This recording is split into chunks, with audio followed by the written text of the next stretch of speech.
Welcome to the deep dive. Today, we're diving into Talking to Strangers by Malcolm Gladwell. Yeah, You know all about this one, right? I do. You sent us a bunch of excerpts. Yes. And we're going to see what Gladwell has to say about how we interact with people that we don't know. Yeah, it's fascinating stuff. Yeah. Gladwell uses psychology, history, even real crime cases Oh, wow. to sort of explore why we're so bad at understanding strangers. That's right. And that's our mission today.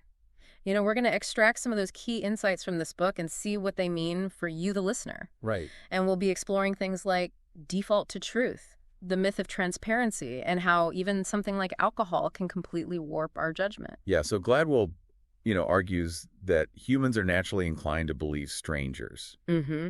And he calls this tendency defaulting to truth. And it's a tendency that makes social interaction much smoother. Right. But it also leaves us very vulnerable to deception. It's like we're wired to give people the benefit of the doubt. Exactly. Which makes sense evolutionarily, right? Yeah, like imagine if early humans just treated every stranger as a threat. Right? There would be no collaboration, no trade, no society as we know it. Precisely. But this default to truth can have some serious downsides. So you think about the story of Harry Markopolos and Bernie Madoff. Okay. Now, Markopolos was a financial analyst who spotted red flags in Madoff's investment scheme years before the whole thing collapsed. Right. The Madoff case. A massive Ponzi scheme. Huge. Defrauded people of billions of dollars. Billions. So this guy, Markopolos, he was basically shouting from the rooftops that Madoff was a fraud. Yes. But no one listened.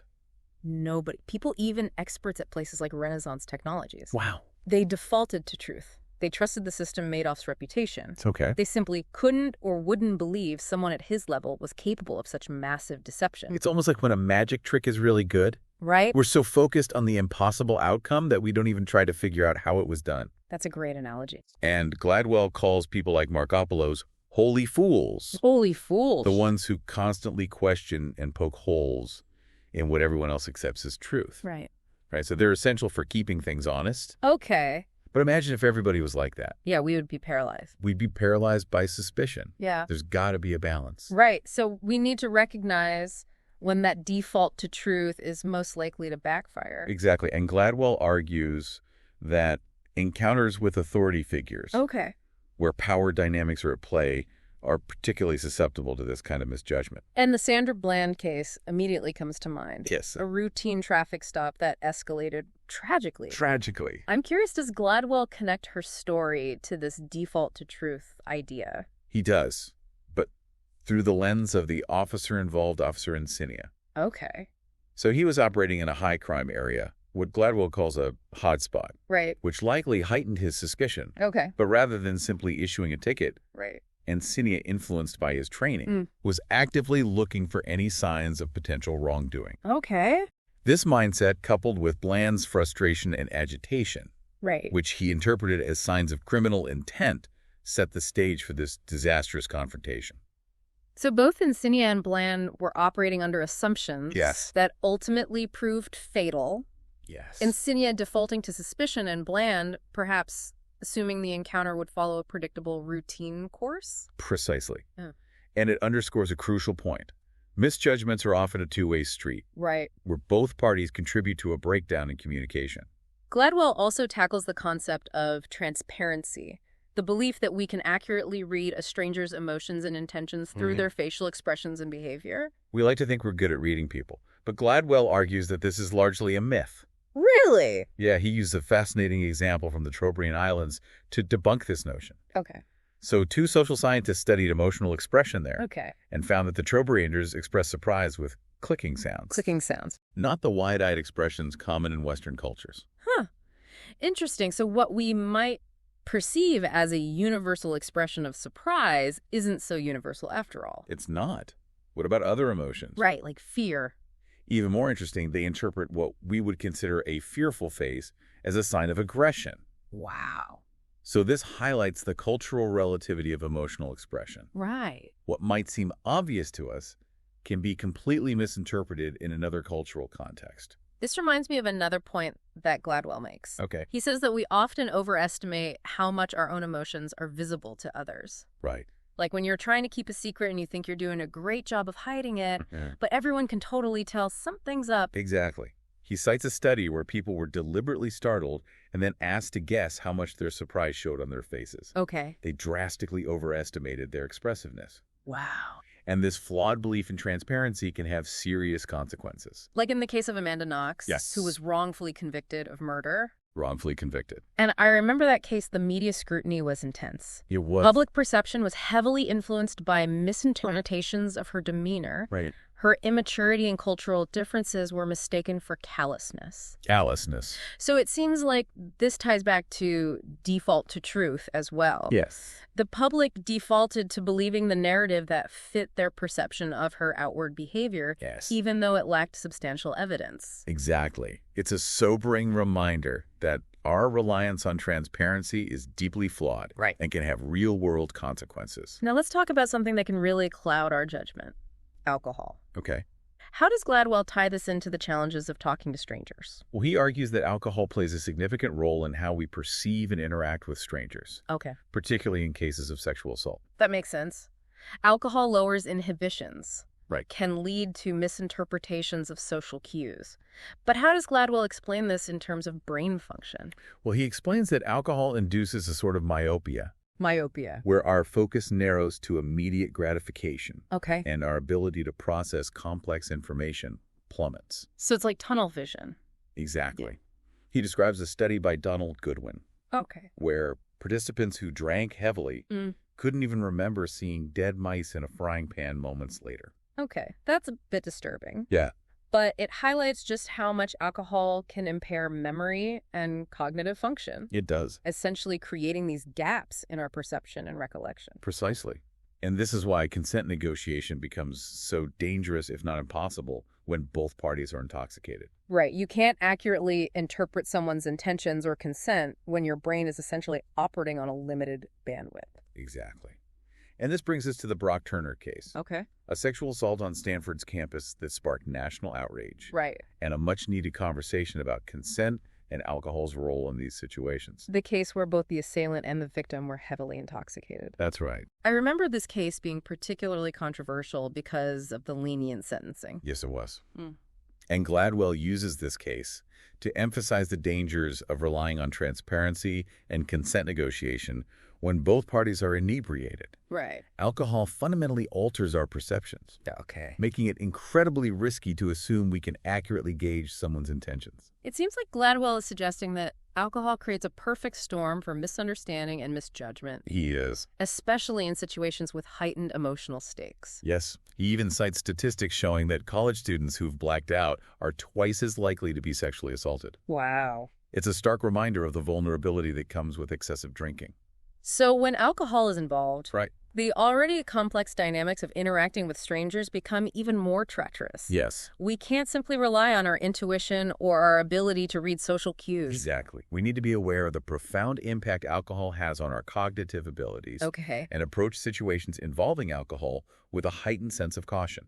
That's good advice. Yeah. We've established that alcohol can really impair our judgment, particularly when interacting with strangers. But what about our ability to detect deception in general? Yeah, we all think we can spot a liar, right? Like we're all amateur detectives, analyzing body language, searching for those tells, but Gladwell seems to suggest otherwise. He does. He cites the work of psychologist Tim Levine, Okay. who's done extensive research on deception detection. Okay. And Levine's findings are surprising, to say the least. Really? Yeah. Even seasoned law enforcement agents, Wow. people whose job it is to identify liars, perform no better than chance. So those interrogation scenes in movies where Right. the detective catches the criminal Yeah. because they're sweating or avoiding eye contact, Right. that's mostly Hollywood fiction. Pretty much, Gladwell argues that our reliance on nonverbal cues like fidgeting or averting eye contact Okay. is largely ineffective. So if we can't trust those nonverbal cues, what are we supposed to do? Gladwell suggests we shift our focus from trying to read body language to analyzing the content of what people say.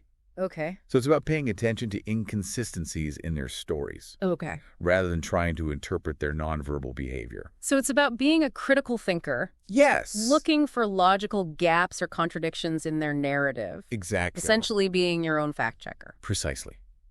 And this ties back to the concept of transparency. Okay. We often place too much emphasis on what we perceive as tells, Right. while neglecting the actual information being conveyed.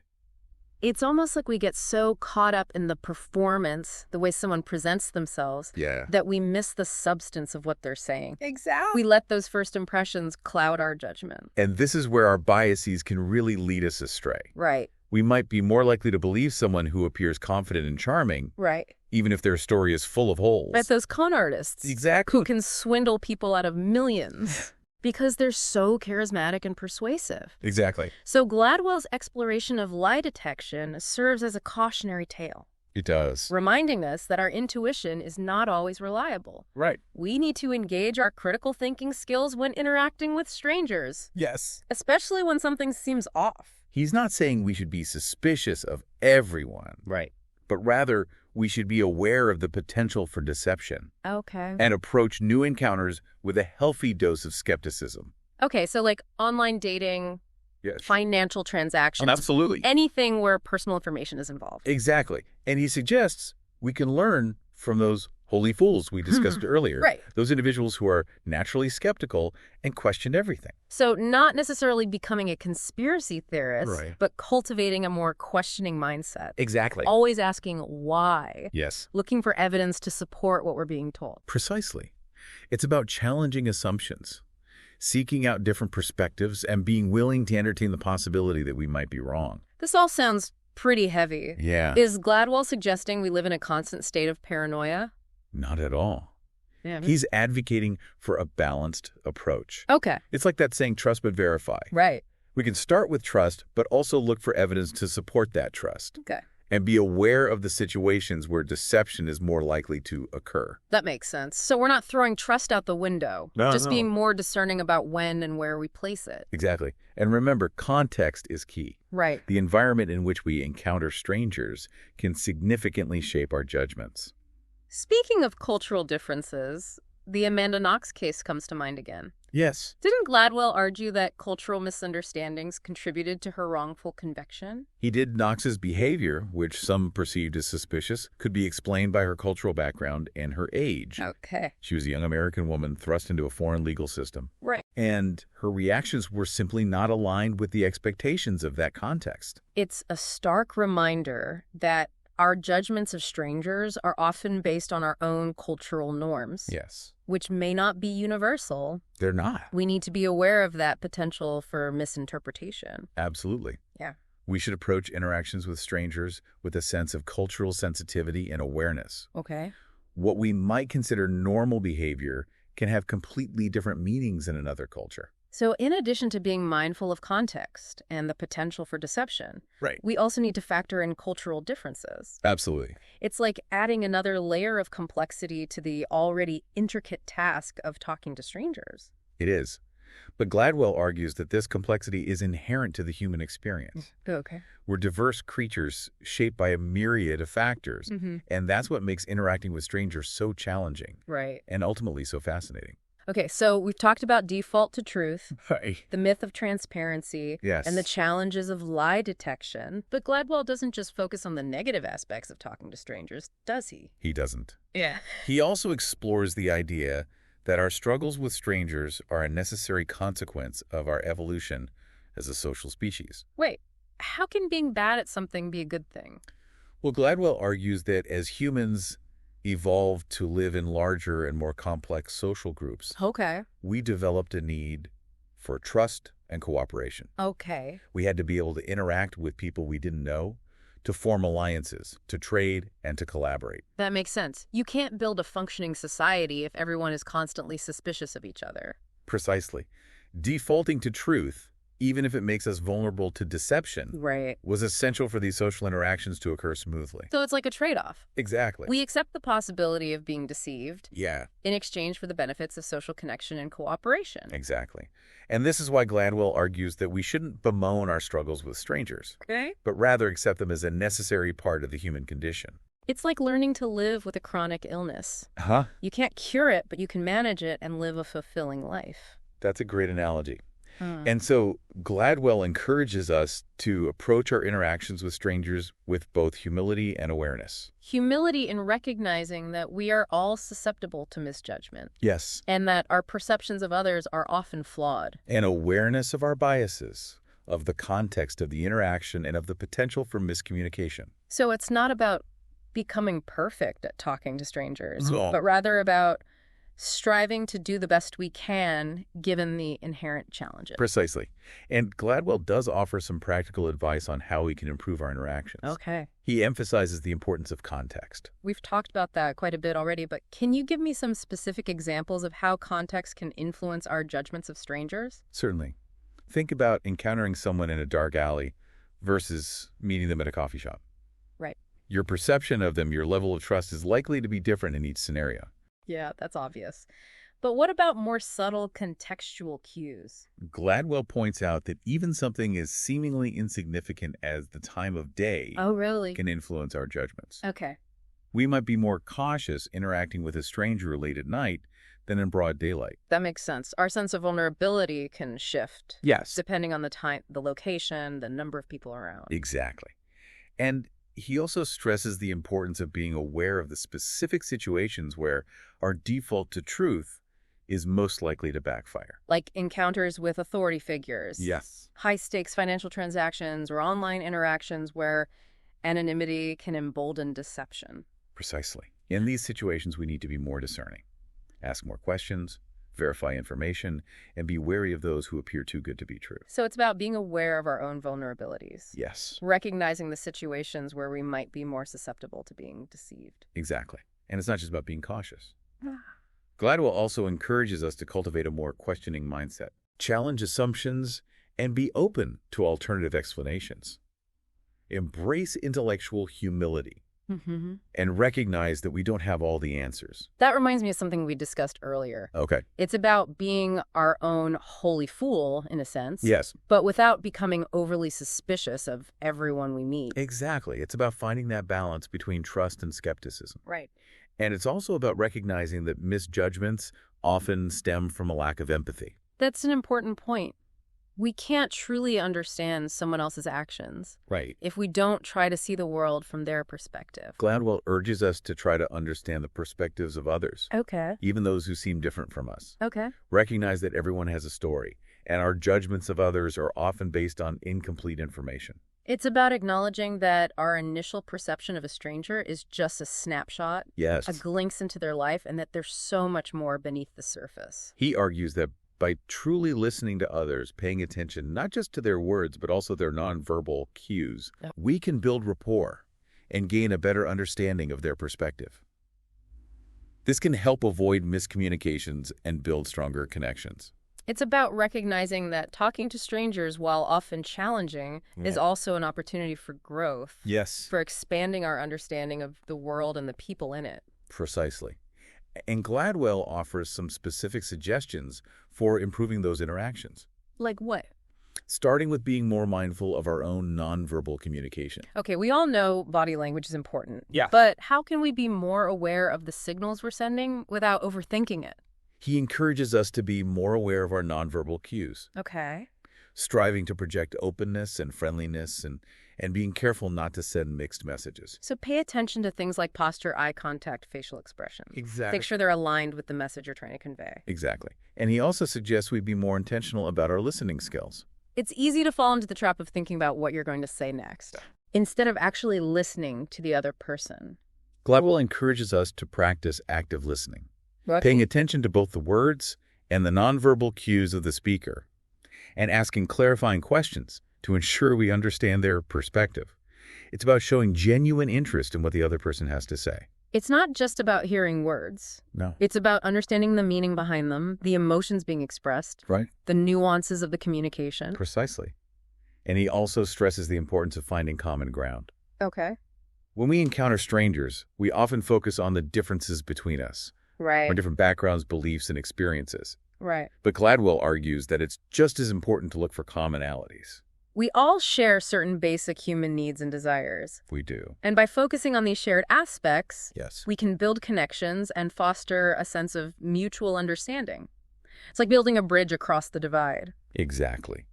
To look for opportunities to connect with strangers over shared interests, experiences, or values. This could be as simple as striking up a conversation about a book you've both read, Okay. a hobby you both enjoy, or a cause you both support. It's about finding those points of connection, however small, Yes. and using them to build a foundation for communication. And finally, Gladwell emphasizes the importance of being willing to be vulnerable. That can be scary, especially when interacting with people we don't know. It can. It's like opening yourself up to the possibility of rejection or judgment. It can be.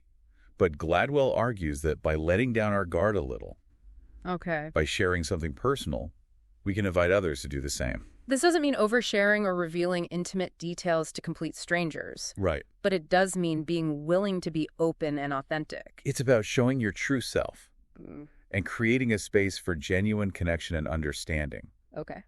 Vulnerability can be a powerful tool for building trust and rapport.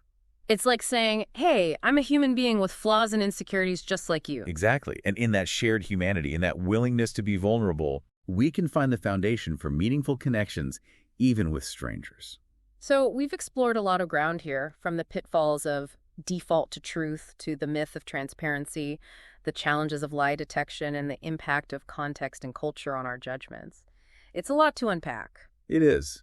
Yeah. But it all circles back to this fundamental idea that Gladwell presents. We are inherently bad at talking to strangers. Okay. And that's okay. It's okay. How can being bad at something so fundamental to human interaction be a good thing? Well, Gladwell argues that our struggles stem from a necessary adaptation. Oh. As humans evolved, the ability to trust and cooperate with strangers became crucial for survival. Right. If we constantly questioned everyone's motives, Right. we'd never be able to form those essential social bonds. It's like we're wired for connection even if it comes at the cost of sometimes being deceived. Exactly. And that's why talking to strangers isn't a call to become distrustful of everyone we meet. Okay. It's a call for greater awareness. Awareness of our biases, our limitations, and the situations where our default settings are most likely to lead us astray. Precisely.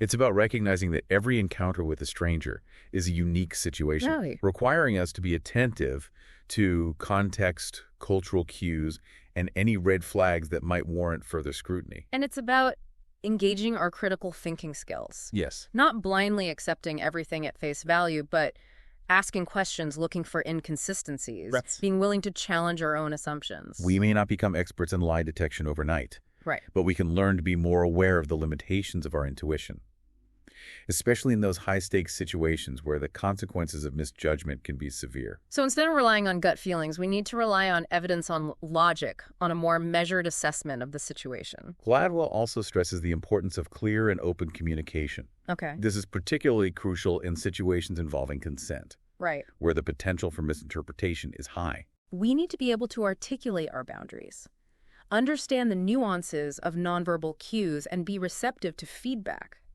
Yes, and it's not just about expressing ourselves clearly. Right. It's also about actively listening to the other person, Okay. paying attention to their words, their tone, their body language, trying to understand their perspective, even if it differs from our own. That's where empathy comes in. Exactly. It's about bridging that gap between ourselves and the stranger, Yes. recognizing our shared humanity, even in the midst of differences. Gladwell argues that empathy is essential for navigating the complexities of human interaction. Okay. It allows us to see beyond our own limited perspective and connect with others on a deeper level. And this isn't just about personal relationships. Right. It also has implications for how we approach broader societal issues, particularly within the criminal justice system. He argues that our reliance on flawed assumptions about human behavior has led to policies and practices Okay. that are often unjust and counterproductive. The Sandra Bland case tragically illustrates this point. It does. The officer's default to suspicion, fueled by biases and a lack of empathy, had devastating consequences. And the CIA's interrogation program, which Gladwell also discusses, Right. shows the danger of believing that torture can yield reliable information. It's a stark reminder that clinging to flawed assumptions, especially when they involve inflicting suffering, can be both morally reprehensible and strategically ineffective. So Gladwell is challenging us to rethink our approach to criminal justice, Yes. advocating for a system that prioritizes rehabilitation, restorative justice, and addressing the root causes of crime, rather than simply resorting to punitive measures. It's a call for a more humane and effective approach, one that recognizes the inherent dignity of every individual and seeks to create a society where everyone feels safe and respected. And ultimately, I think that's the core message of talking to strangers. What's that? It's not about avoiding interaction with the unfamiliar, Right. but about approaching it with greater awareness, humility, and a willingness to learn. We may never be perfect at talking to strangers, but with each interaction, we have the opportunity to grow, to learn, and to connect with those who may initially seem different from us. Talking to strangers, while exposing the flaws in our intuition, ultimately offers a message of hope. Yeah, it does. It reminds us that even small acts of kindness, understanding, and compassion can make a world of difference. So as we wrap up this deep dive, let's reflect on what we've learned and consider how we can apply these insights to our own lives. How can we balance the need for trust with the awareness of our limitations?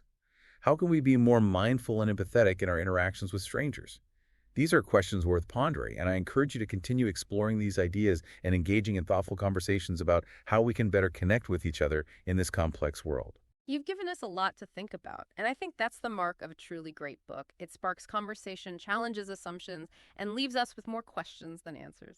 Thanks for joining us on this deep dive into talking to strangers. Until next time, keep exploring, keep questioning, keep talking to strangers, even if you're bad at it, because that's what makes us human.